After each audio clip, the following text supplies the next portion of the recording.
Muy buenos días. Voy a hacer la reflexión del Evangelio de San Juan, del capítulo 2, versículos 1 al 12. En aquel tiempo se celebraba una boda en Caná de Galilea y estaba allí la madre de Jesús.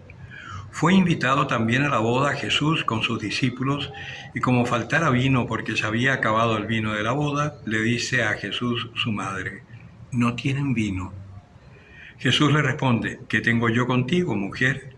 Todavía no ha llegado mi hora». Dice su madre a los sirvientes: «Haced lo que él os diga».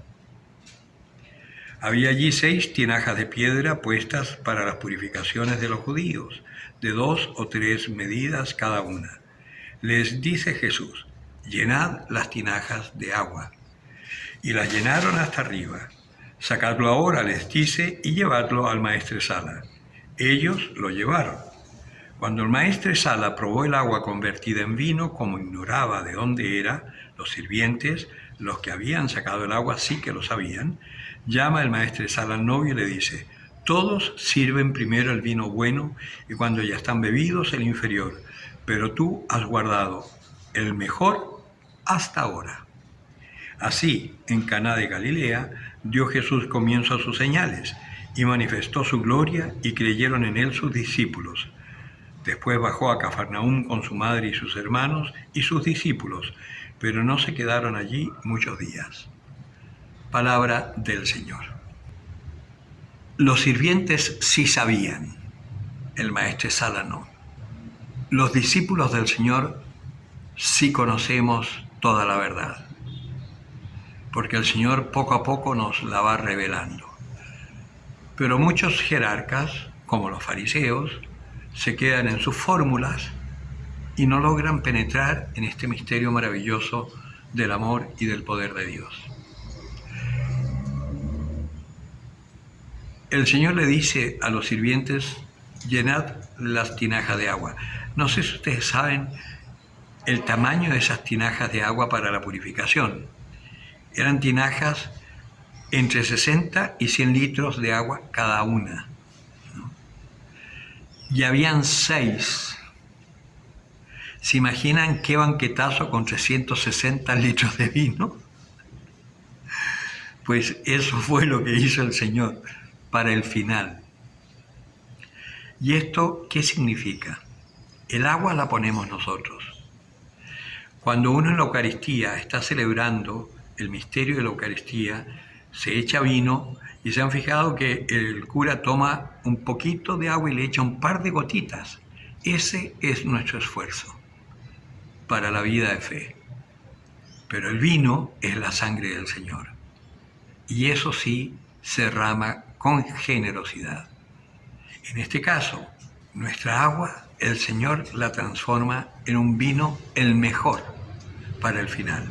Y efectivamente, cuando uno empieza a vivir la vida de fe y se deja conducir por el Señor, sucede algo impresionante. Al principio llegamos con todos nuestros esquemas. Si nos dejamos educar, nuestros esquemas poquito a poco van a ir siendo destruidos. No porque nos digan que eso no puede ser ni nada, porque nos vamos a ir dando cuenta que eso es lo que no nos sirve. Y van a ir empezando a hacerse propios los esquemas de vida que Dios nos propone. Y con esos esquemas de vida, tu vida se transforma. El que se droga ya no necesita drogarse. El que se emborracha ya no necesita emborracharse. El que roba ya no necesita robar.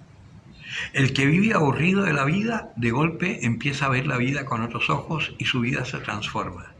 El que está herido por la historia que ha tenido, por los padres que tuvo, por lo que sea que le sucedió maluco en su vida, pues el Señor le va restaurando y dando luz sobre eso, y al final, como dice el Salmo, pasando por el valle del llanto, Él lo cambia en bendición. Y cuando empiezas a vivir conforme a la gracia que el Señor te va dando y que va madurando en ti, tu vida se transforma. El Señor quiere que pongamos nuestra agua al servicio de nuestros hermanos, y Él la transformará en un vino de vida. seremos nosotros entonces como esos sirvientes que sabemos cuál es la fuente,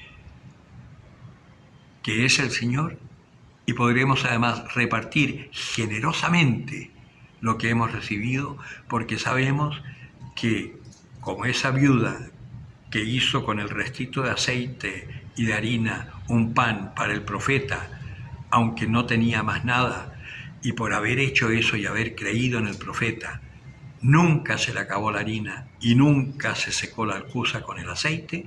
De esa misma forma, en la medida en que tú vayas repartiendo esta agua tuya transformada en un vino de vida por el Señor, vas a ir teniendo cada vez más para repartir más. Y así se va transformando el mundo. Y contra esta ideología de género y contra esta ideología que nos quieren meter en una vida de locos y que nos van a meter en eso, nosotros tendremos este vino de vida para repartir a los hermanos cuando estén sufriendo, para que ellos también cobren aliento y puedan pasar por la borrasca que se viene como con alas de águila. El que tenga oídos para oír, que oiga.